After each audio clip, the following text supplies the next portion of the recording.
Assalamualaikum warahmatullahi wabarakatuh. Perkenalkan, nama saya Akbar Amandito dengan NIM 019111133063 dari kelas D. Di sini saya akan melakukan nekropsi ikan nila untuk memenuhi tugas ilmu penyakit satwa akuatik.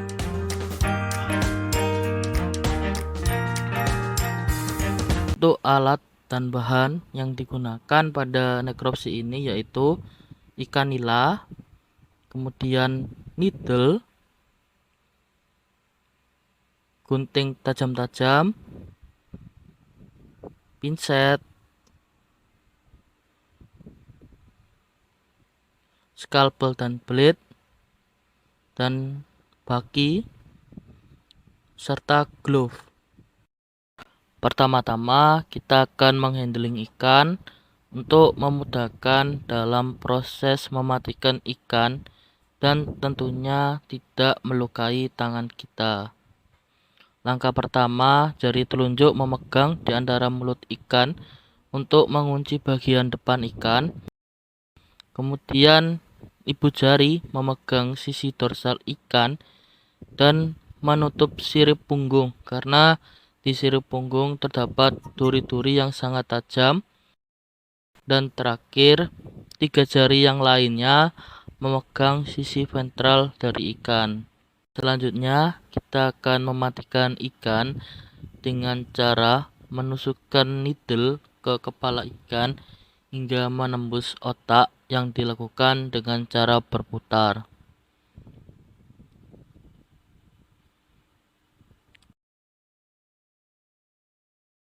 Setelah ikan mati, letakkan kembali pada baki. Sebelum kita melakukan nekropsi, alangkah baiknya jika kita mengetahui anatomi dari ikan nila. Pertama, terdapat mulut yang berfungsi untuk udara masuk dan pembentukan bolus secara mekanik dan kimiawi. Mulut terdiri dari gigi-gigi halus dan lidah yang ada di dalamnya. Kemudian terdapat mata yang berwarna jernih yang menandakan ikan ini sehat. Kemudian terdapat operkulum, yaitu penutup dari insang yang di dalamnya terdapat insang yang berwarna kemerahan dan tidak terdapat nodul-nodul sehingga insang ikan ini sehat. Selanjutnya kita ke bagian dorsal dari ikan. Itu ditemukan adanya sirip punggung. Kemudian kita ke sisi lateral dari ikan dan ditemukan sepasang sirip dada. Kemudian kita berlanjut ke sisi kranioventral dan ditemukan sepasang sirip perut. Setelahnya kita akan menemukan dua lubang anus. Untuk lubang pertama merupakan keluaran dari saluran pencernaan terakhir yaitu rektum, dan lubang kedua merupakan keluaran dari sistem reproduksi. Setelahnya kita akan menemukan sirip belakang, dan untuk yang paling kaudal kita akan menemukan sirip ekor. Dan tubuh ikan ini ditutupi oleh sisi.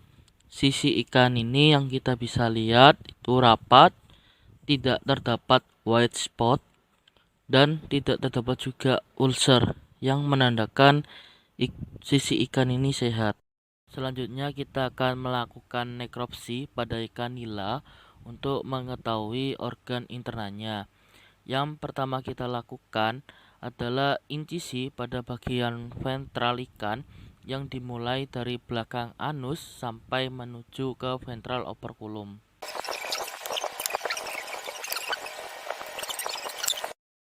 Setelah itu kita akan melakukan insisi pada bagian lateral ikan yang dimulai dari belakang anus, kemudian ke arah dorsal hingga nantinya sampai ke dorsal operculum.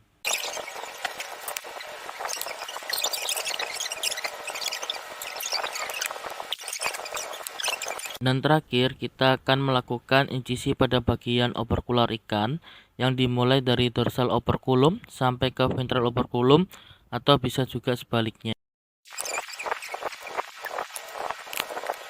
Setelah kita incisi perut ikan, kemudian kita kuahkan, maka inilah penampilan organ interna dari ikan. Yang pertama, saya akan menjelaskan terlebih dahulu terkait sistem pencernaan ikan, mulai dari makanan masuk ke dalam mulut, kemudian berlanjut ke esofagus, kemudian ke lambung. Di dalam lambung terjadi proses mekanik oleh otot-otot lambung dan kimiawi oleh enzim. Setelah itu, makanan akan berlanjut ke usus. Di dalam usus terjadi proses pencernaan dan penyerapan berbagai nutrisi. Kemudian akan berlanjut ke rektum yang merupakan akhiran dari usus dan berakhir di anus. Selanjutnya ada sistem aksesoris pencernaan. Yang pertama ada hati. Kemudian di balik hati kita bisa menemukan kantong opedu. Kemudian ada lien atau limpa yang berwarna coklat kehitaman. Kemudian kita juga bisa menemukan pankreas yang berwarna kekuningan yang terletak di antara usus. Selanjutnya kita ke sistem reproduksi. Untuk sistem reproduksi yang bisa kita lihat di sini terdapat ovarium yang menandakan ikan nila ini berjenis kelamin betina. Dan itu juga kita bisa menemukan sistem ekskresi, yaitu ginjal sini yang melekat pada tulang. Selanjutnya kita akan mempelajari sistem respirasi. Yang pertama, udara akan masuk melalui mulut, kemudian akan diteruskan di balik operkulum, yaitu insang, di mana di dalam insang itu terdapat filamen-filamen yang di dalam filamen itu terdiri dari lamela-lamela yang terjadi pertukaran gas antara O2 dan juga CO2. Dan terakhir kita akan mempelajari terkait sistem peredaran darah pada ikan nila. Yang pertama ada jantung yang dibungkus oleh perikardium. Kemudian nutrisi dan juga oksigen dari jantung akan dialirkan ke seluruh tubuh melalui aorta dorsalis yang melekat pada tulang.